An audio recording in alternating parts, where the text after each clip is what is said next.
lot of talk about the PACT Act. Okay, so I mean, I heard a lot of different things about it. It seems like you can read hundreds of pages of information, man. And can you kind of summarize for our veterans here today what they need to be on the lookout for in regards to the PACT Act? Will do.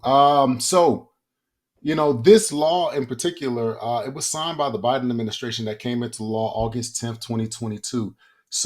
This legislation that was provided, it actually expanded. It was one of the most expansive, uh, um, laws that came about over 30 years. It deals with expanding again VA hospital services, disability services, expanding dates and times of presumptive locations, which again we'll get into a detail.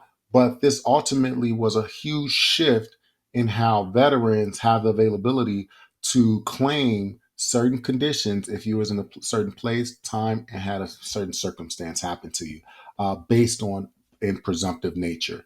But that does not exclude you in regards to healthcare as well.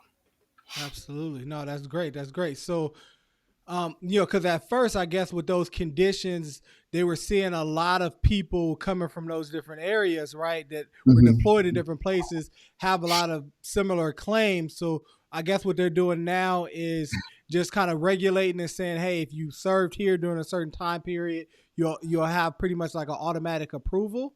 Uh, yes and no. So basically, what it is, it's basically what it is. It's a act that was put in place that said, if you, like you said, if you're at a certain time, in a certain area, you're able to receive service connection. And what we ultimately mean by service connection is that you have an injury, or disease, or any type of medical ailment transpired in service. And at this point, it is now service connected and service related. So you're able to receive either compensation or acknowledgement of service connection and have a non compensable rating. Okay, this in particular puts you in position to be able to claim these 23 conditions or more, and these conditions, if you're in that certain time, place, and area, and if you have that diagnosis, you're able to be service connected. Oh, But it's automatic service connection. However, it's just not that simple, as we would think. But we're going to navigate those waters for you. absolutely. That's great. That's great. Yeah, again, because with Veterans for Veterans, I know you're definitely doing wonderful things, helping veterans get service connected so they can Mhm. absolutely reach out to you individually. So, now what are one of the, I guess, more popular conditions or areas that have been affected that veterans could benefit from now that the PACT Act has been enacted? Oh wow, I'm glad you asked that question. One particular issue I think a lot of people have issues with is certain respiratory conditions, right? Asthma, rhinitis, sinusitis, and even some type of and sometimes respiratory cancers on the higher end of the severity spectrum, right?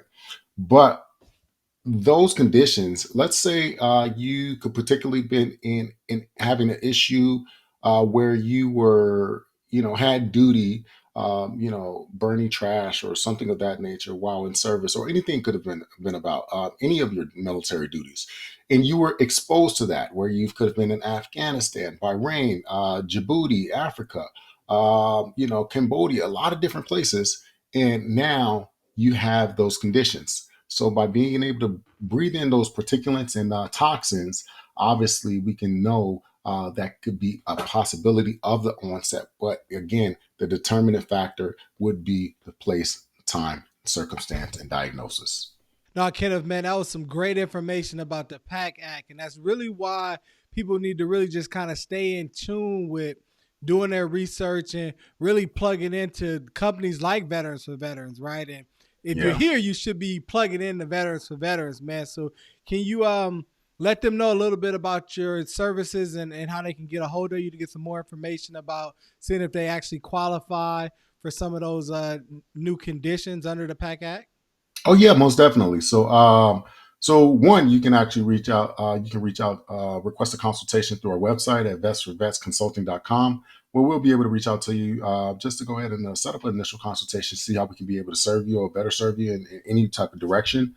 Or you can ultimately send us an email at info@vetsforvetsconsulting.com as well, requesting any type of information. We would love to make sure that we provide you the information that you deserve. Absolutely, absolutely.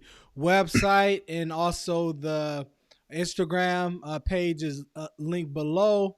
And you can actually see that at the bottom of the page here. So definitely get in contact with Veterans for Veterans, man. Get all your questions answered. Free consultation, no hassle. We're here to help and serve you. Yes, sir. Peace. Yes, sir. Prepare to